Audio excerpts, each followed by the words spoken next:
मुख्यमंत्री दिग्विजय सिंह एक दिवसीय दौरे पर इंदौर पहुंचे और मीडिया से चर्चा के दौरान उन्होंने प्रधानमंत्री नरेंद्र मोदी सहित संघ पर साधा निशाना और कहा कि संघ का काम ही हिंदू मुस्लिम करना है। सनातन धर्म हमेशा से ही एकता का पाठ सिखाती है। वहीं महंगाई को लेकर कहा कि आज पेट्रोल, डीजल और खाद्य सामग्री के बढ़े भाव से आम जनता त्रस्त हो गई है और सिंधिया को केंद्र में मंत्री बनाए जाने की बात पर सिंधिया को बधाई और शुभकामनाएं दी।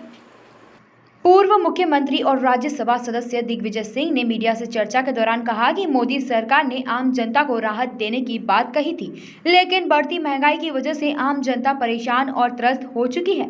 वहीं संघ प्रमुख मोहन भागवत के बयान पर कटाक्ष करते हुए कहा कि संघ हमेशा ही दोनों धर्मों को अलग करने की बात हुई थी, लेकिन सनातन धर्म में हमेशा ही एकता वाली बात कही गई है।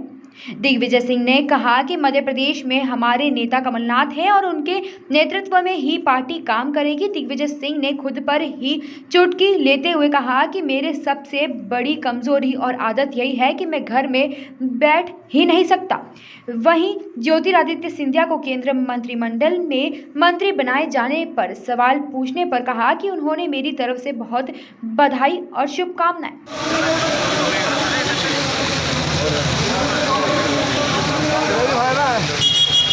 दादा थोड़ा क्या कर रहे हैं? ये ऐसे ही करते हैं आदत नहीं आई है ना पंडित जी, बोलो ना।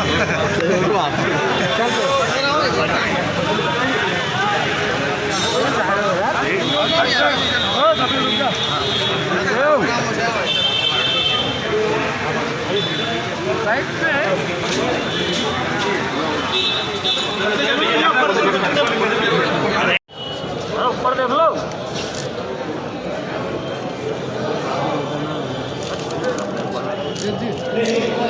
जितने भी साथी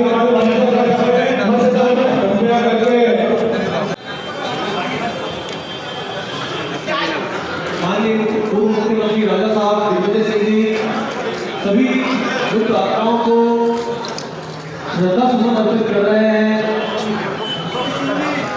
वो लोग जो आज हमारे बीच में नहीं है, जिन्हें हमने कोरोना से छोड़ा है, आज उन सभी कांग्रेस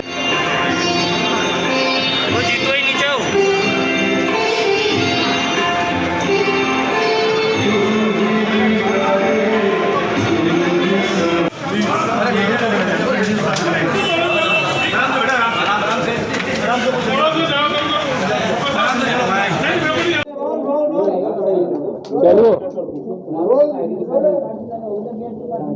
पूरे देश में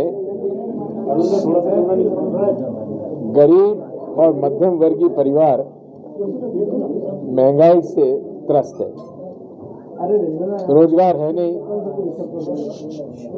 खाद्य सामग्री महंगी होती जा रही है, खाने का तेल, दालें, अनाज सब महंगे होते जा रहे हैं। कुकिंग गैस 7 महीने में 350 रुपये ज़्यादा महंगा हो गया। ऐसे समय में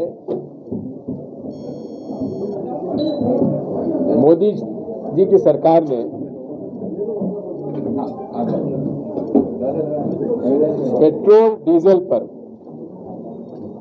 जो सेंट्रल एक्साइज टैक्स लगभग 9.5 रुपये प्रति लीटर होता था पेट्रोल पर और 3.5 रुपये लीटर होता था डीजल पर 2014 तक, उसे बढ़ाकर अब 33 रुपया प्रति लीटर कर दिया डीजल पेट्रोल दोनों का आसपास लगभग।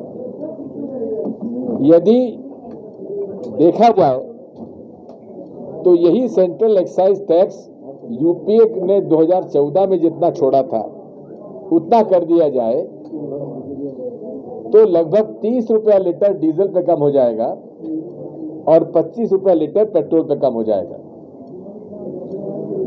पेट्रोल डीजल पर टैक्स बढ़ाकर उन्होंने लगभग 4.5 लाख करोड़ रुपए लोगों से वसूल कर लिए, यानी कि इनडायरेक्ट टैक्स। इनडायरेक्ट टैक्स का मतलब है कि आम आदमी से टैक्स उन्होंने वसूल कर लिया।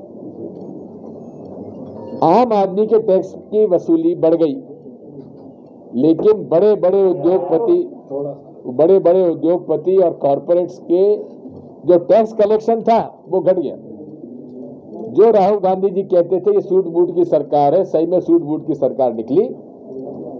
बड़े लोगों पर टैक्स की वसूली कम और गरीब और मध्यम वर्गीय परिवारों पर टैक्स की वसूली ज्यादा।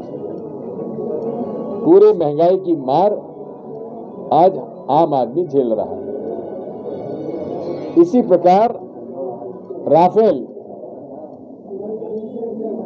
का प्रकरण यदि देखें तो फ्रांस ने जांच शुरू कर दी, जहां भ्रष्टाचार का पैसा दिया गया। अगर बनाया जा रहा तो बहुत बधाई। सर 2023 में कांग्रेस का चेहरा कौन होगा जी? 2023 के चुनाव में मध्य प्रदेश कांग्रेस की तरफ से चेहरा कौन होगा? कमलनाथ जी हमारे अध्यक्ष हैं। वो नेवावर में बीजेपी कहती है उनके परिजन है वो कांग्रेस ही रहे हैं और कांग्रेस के नेता।